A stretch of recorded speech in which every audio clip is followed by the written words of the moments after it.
Problems are really what help drive a solution, right? Because you have to have a problem to have a solution for it. And I think that's really where innovation kind of comes from. And you find a lot of successful entrepreneurs, they don't work in the industry that they may have started in, I'm one of them. I got a degree in construction, was going to go work in construction. Now I'm working in manufacturing, making products. And you'll see that across different industries.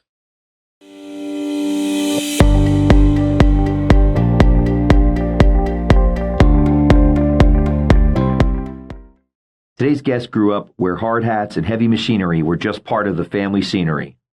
By 16, he was leading construction crews in Colorado, and he hasn't stopped building since. With a degree in construction management from Colorado State University, Roggen Frick turned his passion for civil construction into Bare Iron Works, a company crafting rugged, 100% American-made equipment for contractors by contractors. From managing multi-million-dollar school remodels to streamlining manufacturing with lean systems and ERP tech, Roggen blends old-school grit with modern innovation. He's also a self-taught tech junkie, fluent in everything from engine repair to web development, proving that curiosity, when paired with capability, can build just about anything. Get ready to hear the story of an entrepreneur who's as comfortable behind a welding torch as he is behind a business plan. Let's unravel the fingerprints on success of Roggen Frick. Hey everyone, welcome to the show. Today we're joined by Roggen Frick, who is the founder of Bare Iron Works. Roggen, welcome to the show. Thanks, Bill, for having me. Yeah, it's great to have you on. So, I love to start out with you telling us your story. Tell us about Bare Iron Works. What do you do? And a little bit about your journey on how this business got started. Yeah, so today Bare Iron Works we're a company that makes kind of the forgotten about products for excavation. We started with what's called a grizzly rock screen. It's just a simple tool for separating rocks from your soil. And when I started it out, it was a side business. Now it's grown. We have different products that we're bringing online, and we're starting to work towards getting attachments for excavators and loaders onto the market. And just kind of anything that excavation contractors need that isn't like the actual piece of equipment itself or like the dirt material. And when I started this out, I started it out when I was a freshman in college. I was 18 and I needed a garage because I ride motorcycles and I wanted a place to work on my motorcycle. My dad, he had taught me how to weld growing up. I had a big background in working with him, and he was an entrepreneur my whole life. And so I learned some skills, and one of those skills I learned was welding. And so he actually had the idea to make these screens. And so I went and I rebuilt a motorcycle, sold it, and got enough money to pay for 1 month's rent in a shop. Got in that shop, got some money together, borrowed some so that I could get some steel, and I made some grizzly rock screens and I sold them. Well, pretty soon, here I go. I have an employee, then I got another employee, then I'm in a bigger shop, and all of a sudden it's getting a little too much to juggle because I'm trying to take a full course load at the same time for construction management. And so I was at a pivoting point where I was like, I need to shut this business down, or I need to drop out of college or do something here. And then life kind of made a decision for me. I had a motorcycle wreck that I didn't injure me bad enough that like I couldn't recover, but it injured me bad enough that I couldn't be lifting heavy steel anymore and building these. And so I was like, that's a sign, need to continue with college. So I shut the business down, continue with college, got a degree. My dad was working for a major construction company at the time, and about the time that I graduated, and he was kind of getting tired of working 7 days a week, 13-hour days, because it was a very demanding company that he was working for. And he was like, what if we went all in on the manufacturing business together as a team?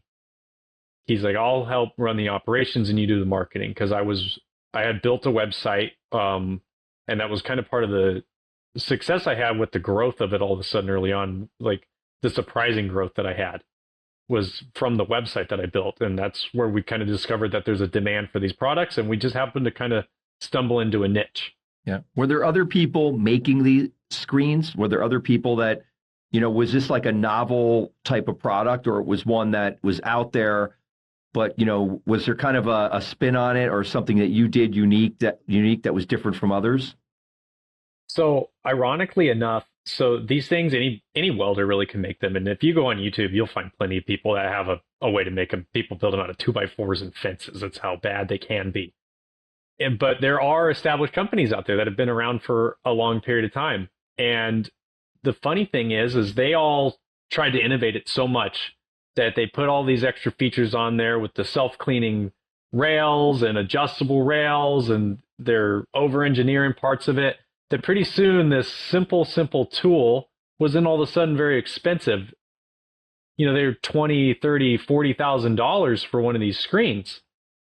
So we actually went back to the basics, and we went and started manufacturing just a simple, strong, durable one, kind of using the simple principles that they were kind of founded on. We figured out what worked and what didn't. And then we actually made a more affordable one. And so we're able to manufacture them for a fifth of the price, like the $30,000 models that some of our competitors use. We make one for $5,000, all American made, and we can ship that all across the country. And so it was really just, the market was kind of just overcomplicating the product itself. It was too simple, and nobody was filling that need. So that's where we stepped in. And yeah, we've had a lot of success in that area. So I derailed your story. You were about to tell me about kind of the progression from your dad comes to you and says, "Hey, I have an idea. Maybe you should reinvigorate and light this back up," so to speak. Yeah, so because he had some other ideas for other products, because his main career was excavation. That's where he kind of had the ideas for these products. So I'm not the idea guy, but I'm good at helping build processes and marketing and doing things like that, and just kind of making things happen. So he came back to me, and he wanted to quit his job, move back home, and start this up. So he started up the operations. He got a couple welders, got a shop, and he kind of started at about where I had left it off at. And I started working on building out Google ad campaigns, improving the website, getting pictures, and improving our product lines, and starting to launch a couple other product lines while he was running the welders in the shop. Then we started hiring out. It's kind of always like this little stepping stone with building the business, right? You start to find out, okay, what do we need next? One of the moves that we did was we hired a general manager for our company to help manage the operations, because one of the problems that we had was shipping these products, because these are big pieces of equipment that are used with heavy machinery. So trying to get that on a truck and shipped across the country is something that's very challenging, especially because there's not really enough demand in one area to sustain this business. It's something that needs to happen. I have to take advantage of the whole country to be able to sustain it. And so we hired a guy that wasn't even an expert in running a fabrication facility or have any experience in manufacturing. We actually hired him because he had his experience in logistics and being able to move the products. We hired him online. Pretty soon, I'm quitting my job at my general contractor that I was working at and coming on full time, and just really expanding out our store, making our presence known, and expanding our offerings. And now we're shipping our products nationwide, Alaska, Hawaii, Guam. We've got them all over the place. And it's been a great journey, and I'm really, really happy with it.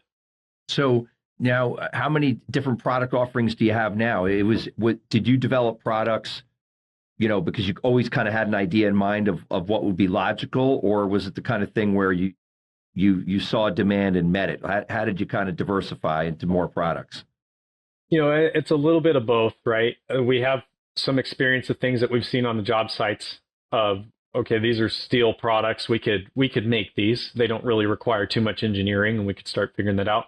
But then at the same time, we also have customers, well, you can make that. Can you make this?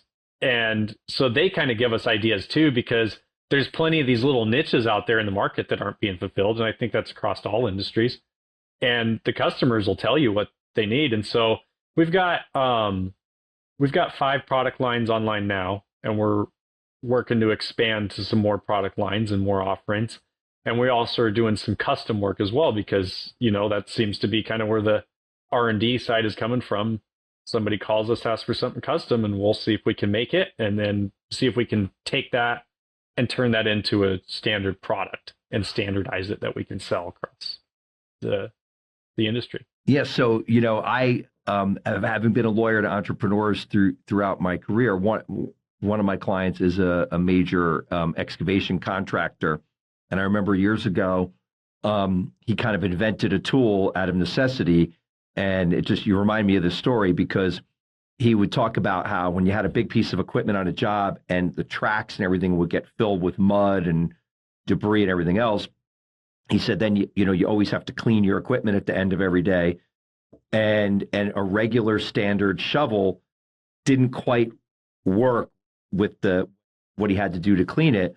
So he went to the shop and fabricated like a unique shovel that was perfectly sized and built to perfectly clean in between all the tracks. And at that time, actually, this is going back quite a few years ago, went to try to patent the concept because, to the best of his knowledge, he didn't see such a product anywhere. Everybody would just have shovels on the job and try to use them as best they could. So he made a tool that perfectly fit, the process of cleaning these tracks out. So I guess similarly, necessity is the mother of invention, I guess, right? Right. Yeah, I can relate to that because I've cleaned out equipment tracks plenty of times, and doing it with a shovel is not always fun, especially if you can't get in those spots. And if you work in cold weather, it freezes and can break your tracks and stuff. Yeah. So it's like problems are really what help drive a solution, right? Because you have to have a problem to have a solution for it. And I think that's really where innovation kind of comes from. And you find a lot of successful entrepreneurs, they don't work in the industry that they may have started in, I'm one of them. I got a degree in construction, was going to go work in construction. Now I'm working in manufacturing, making products. And you'll see that across different industries. Yeah, well, maybe on a later date, I'll have to connect the two of you. You guys could be fabricating his unique shovel, right? I'd be happy to do that. So, very cool. So tell me a little bit too, have you grown the business and you continue to grow and scale your company, and you've been doing it very successfully. Have you found that there's certain kind of philosophies or mindsets that you've had and or that that you've implemented that when you reflect on it, you say, this has made a major difference for me, or has been a contributing factor to your success? Yeah, I would say that systemizing things and being really organized is something that's very important. And that's something that's in every part of our business. And a lot of it, like, it starts on our shop floor. We're very organized with all of our tools. Our housekeeping in our shop, it's very clean. You go into a lot of metal fabrication shops and you'll see tools laying all over the place, tripping hazards, extension cords. We're very organized in our shop because safety is the number one priority in our shop. So we keep everything organized in there. So we don't have any incidents, don't have any downtime. And then we have organizations on our management side as well. We have systems in place where we can track our inventory, where we can track our time onto each job. So we know exactly how much it costs to make a product, how much time it's spending to make a product. That way we can charge the right amount and know how we can be competitive. We have systems for our R&D process so that we can improve the and reiterate them over and over again. And so because the organization is very important, because if you don't know what's going on or you're kind of all over the place, then it's not going to be as easy to be competitive, right? Because the guy that knows, he's going to know where he can take advantage and leverage something to win in the market as a competitor. And so that is one of the biggest things that we did was the system that helps schedule and manage the inventory, because we were doing daily checks, have to count all the steel every single day. And it was just a waste of time to try to keep up with it all. And now it's automatic. Did you build out like a technology for that, or custom build something, or did you just use like things that were available to you? I did a lot of research on ERP systems that could be kind of put into place. Now, something I've learned a lot. I do consulting a lot on ERP systems. I've had a lot of experience launching them. Now, for those of our listeners who don't know, tell us what ERP is. Tell the audience what ERP is. So it's an enterprise resource planning system. And so and they're going to be different for each company. And you have some that will do everything. Like you have Microsoft Dynamics, which is something that can do construction and manufacturing and warehousing. But then you have these little niche ones that might be good for construction, such as Procore, where it manages the construction process. I use one called Fulcrum for my manufacturing process, and they all have different little things, and it's pretty much just a software tool that you log into, and it has different features that help you manage your process, depending on what you need, because every industry is different. And so one of the biggest things for mine is that it helps me manage my inventory and helps me schedule my jobs and track my time. And even a tool such as QuickBooks can be used as a very simple. You have to find the one that works best for you. And I can guarantee you that no matter what solution you pick, it's going to have something that it doesn't do or something that you're going to need to integrate. And so there's always little hurdles that you have to jump over with them. Interesting. So as you've built the company, and when did you, how long has it been since you went like full steam, right? Where you were all in? I guess your dad was with you in the business. How long has it been since you went all in? We've been doing it for 5 years all in now. Okay. And how many people have you had to add during those 5 years? Well, let's see. We've added on about 8 employees full-time that work for us. And then we've contracted out a full marketing agency to do a lot of marketing work for us. And then I find people on Upwork and kind of like fractional part-time people to do some of the things that I don't have a full demand for, but it's enough work that I can't do it myself, such as like the drafting of the drawings and maybe editing some marketing videos and things like that. So like, to fill in the gaps. And what do you look for, as you're growing and scaling? And, I would like say you're like in that first phase of growth, right? You had your entrepreneurial idea and vision, you turned it into a success. You're adding, a couple of people a year, consistently, which is, obviously consistent, sustained growth. What do you look for in a team member? When you're scaling and growing, which is what a lot of our entrepreneurs love to talk about. Have you had successes and failures, I guess, in that regard? And how do you find that ideal team member? Yeah. I spoke on it earlier. When I hired my general manager, I hired him for his logistics skills. And so one of the biggest things that I look for when I'm hiring somebody is, can I turn a weakness of the company or of my team into a strength by hiring somebody out? Shipping was a horrible weakness for me. When I very first started, I was doing deliveries myself. I was driving them like across state lines. And then when we did it again, we had like 5 people that we knew would pick up and trailers that we were paying quite a bit of money to haul these across the country back and forth. And so we identified that as a huge weakness in the company. So we hired the guy that can solve that problem, because I have the strength. I know how to run a manufacturing facility. I know how to do fabrication. I know how to do all the parts of the company, but I didn't know how to do the shipping. So I can teach him how my principles of how to run a manufacturing shop. We can teach them those things, but we need him to teach us some. So look for somebody that can help strengthen you is my biggest advice when hiring somebody out. Or if there is something that is just like, you might have a strength in certain areas, but it is just something that is not important enough for you to get done. But if it can be hired out, it can help you grow. That's something else that can do. That is important as well, because you can only wear so many hats and you can only get so much stuff done in a day. And sometimes some priority tasks just still get knocked down the list because there's something that's even more important that always comes up. Yeah. What would you say during the last, 5 years as you've been building the company, if you were to give me 2 points, like what would you say is the best advice or the most successful idea or thing that you had that you did, And also on the contrary, what would you, tell yourself, okay, that I wouldn't do again, or that's a mistake I would tell other entrepreneurs, don't do what I did. What give me an idea of kind of like your high and your low piece of advice, so to speak.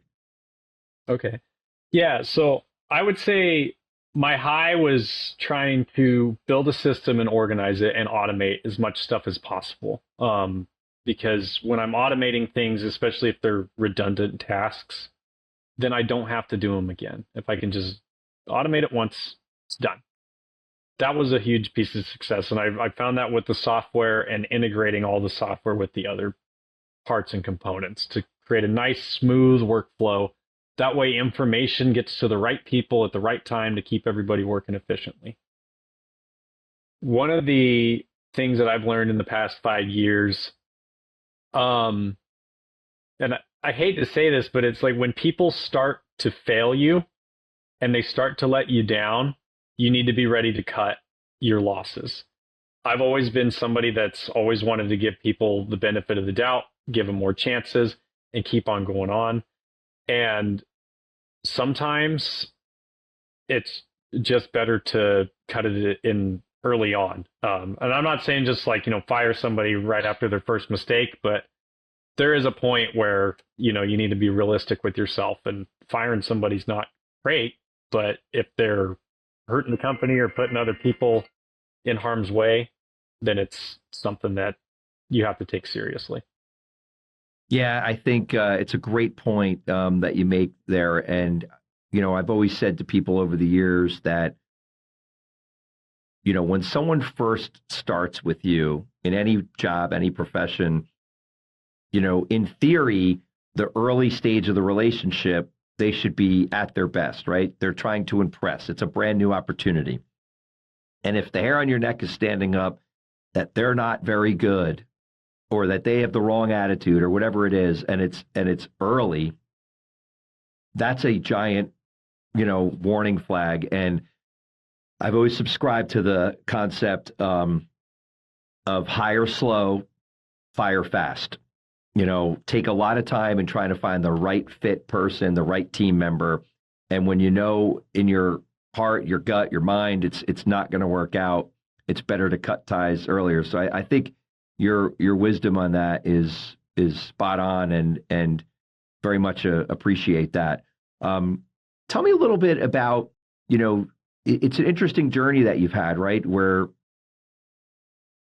you went to school, you started the business, you had an idea, you put it on the shelf, you restarted it. Throughout the journey, have you had mentors or people who kind of, whether they gave you the courage to go forward, or kind of ideas or principles that you learned from mentors that you want to share with us? Maybe tell us a little bit about some of your mentors along the way. Yeah, I did happen to work in a general contractor for just a short period of time. And so I was exposed to the professional industry, and I did get a little bit of mentorship. And I feel like that was really beneficial for me, because I really started to get some eyes on how bigger businesses work, because I've always just been working with my dad's smaller companies. And so having exposure to that was helpful. And, one of the things that stuck with me from one of my mentors, he was a project manager at this general contractor I worked at, and I worked under him for a handful of years, is we would always come to these meetings every week about the status of the construction project. And there would always be problems, because it's construction. It's just how it goes. And people would immediately start and point fingers at each other. You did that. You did that. It's your fault. And his wisdom that has always stuck with me is, when there is a problem and you're faced with a problem, do not focus on whose fault it is. Figure out what the solution is and get to the other side of it. And if the problem and the end results after it's been solved is bad enough that somebody needs to be blamed or somebody needs to be held accountable for it, then you can focus on that. But immediately try to focus to get through it, because sometimes it might not even be that bad once you correct it, that it's not even worth pointing fingers. That's a great piece of advice. Yeah. It reminds me of a poster that my dad used to have. That was like called Winners versus Losers. And it talked about, a loser finds a problem with every solution. A winner finds a solution for every problem. But interesting, focus on the task at hand, and, it's not going to get better by figuring out whose fault it was. So very interesting. So, are you still in business with your dad at this point? Yeah. He's kind of shifted. So our operations team, they run pretty effectively. And so he's kind of shifted into more the R&D and coming up with the new product lines that we're going to launch.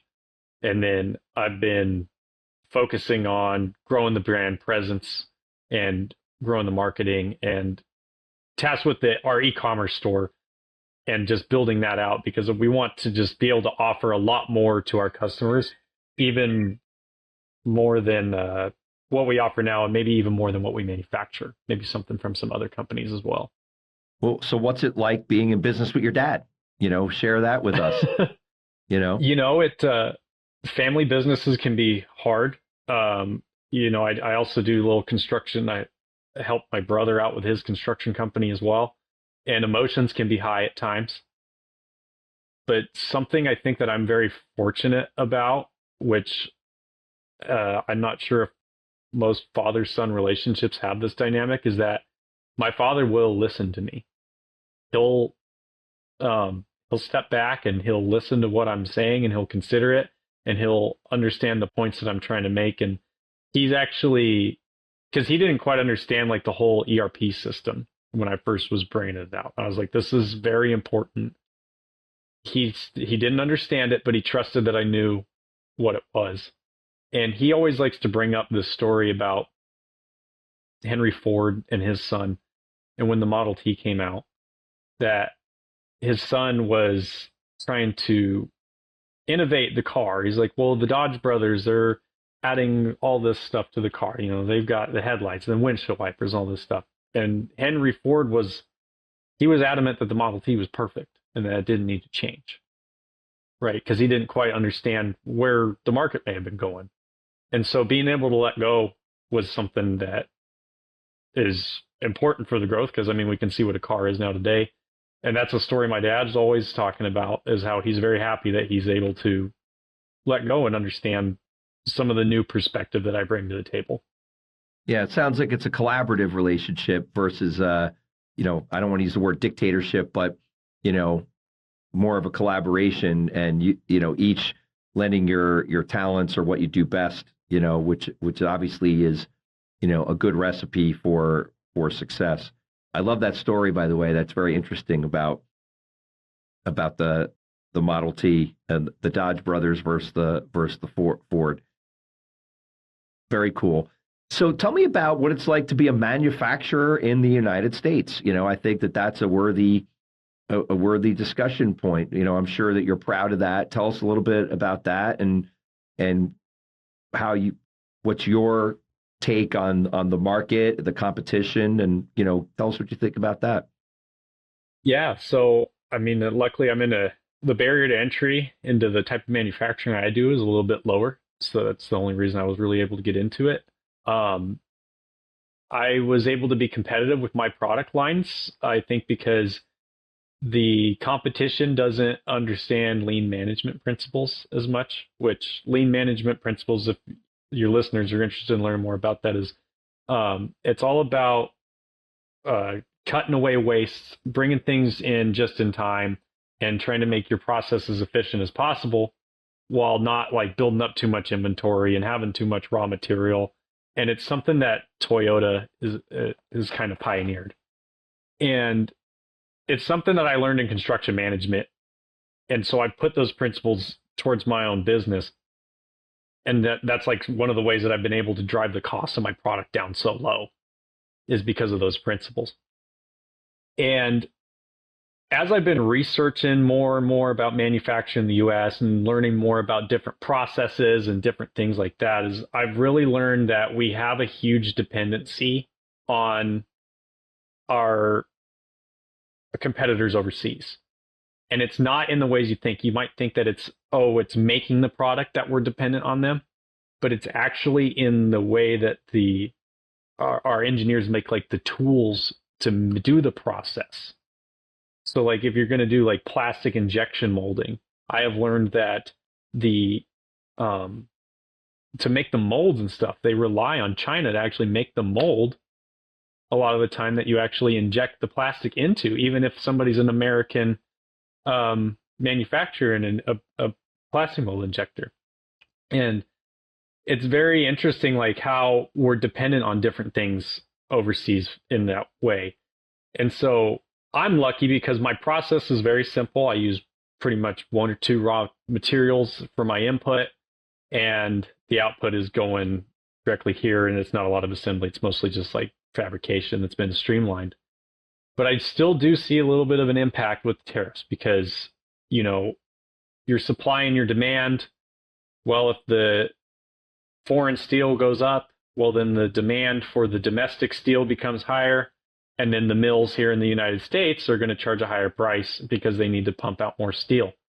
Same with if we don't have as much steel to recycle into it, right? If we're consuming more steel from the U.S. mills than we're recycling and scrapping and putting back into them, that's going to cause our prices to rise. And so I have seen input costs go up and down a little bit. It fluctuates all over the place. And even though my products are 100% American made, the sales are still up and down depending on what happens with the tariffs, even though I don't depend on importing anything. And so the market is very tied together, and it's all just because of how the money flows across the market. And it's very interesting to see that effect. So that's an interesting point that I've never really thought of, which is what you're saying is even if you're manufacturing here and getting your raw materials here, the kind of the global impact of tariffs and other things still drives, in essence, cost issues here by creating more demand for the domestic raw material. You're effectively raising the price anyway. Right. Yeah. Because we've been so used to not being sufficient on ourselves, right? We don't rely on ourselves to make our goods. We've been relying on cheaper alternatives. And so we've gotten accustomed to this lower price level where if we make that shift back into, okay, we're going to be fully self-sufficient again and everything like that, well, then we need to find a source for that raw material to come from if we're not going to be relying on others. And we can mine it or we can recycle it depending on what it is, or maybe we can farm it. But those are about the only ways that you can get a raw material input into manufacturing. Yeah, very, very interesting. So tell me a little bit about, a hot topic right now that as an entrepreneur is on your mind, things that are, that you want to share with our audience, something that's, got your focus or your attention these days. AI. I mean, everybody's talking about it and figuring out how to leverage that in the best way possible. While at the same time not overdoing it or compromising on your quality and stuff, and figuring out like how can I incorporate that into my business. And simply ChatGPT helps us a lot with just reading documents, summarizing things, going through a lot of data and analyzing a lot of data. But I know that there's a lot of different opportunities out there. And someone like me who's I've been a hands-on person, and now I've been kind of pushed into this role of where I need to use my computer skills more, and I need to do like more software integrations and things like that, even though I don't have an education on that. AI has been super helpful in that sense because I don't know how to write code in an advanced way that's meaningful. I can understand it a little bit just from self-teaching, but like the AI has gotten good enough that you can generate your code, integrate your platforms together without paying somebody to do it. There's a new product out there called Base 44, and it's simple as typing into ChatGPT what you want, and it will develop an app in front of your eyes. And it'll be functional. It'll have some bugs, but you can just sit there and tell it what the bugs are, and it works through it, which is just insane to me because once I started learning like what it takes to code and develop software, I was just overwhelmed. And now it's something that I can do just by describing it, which is very impressive.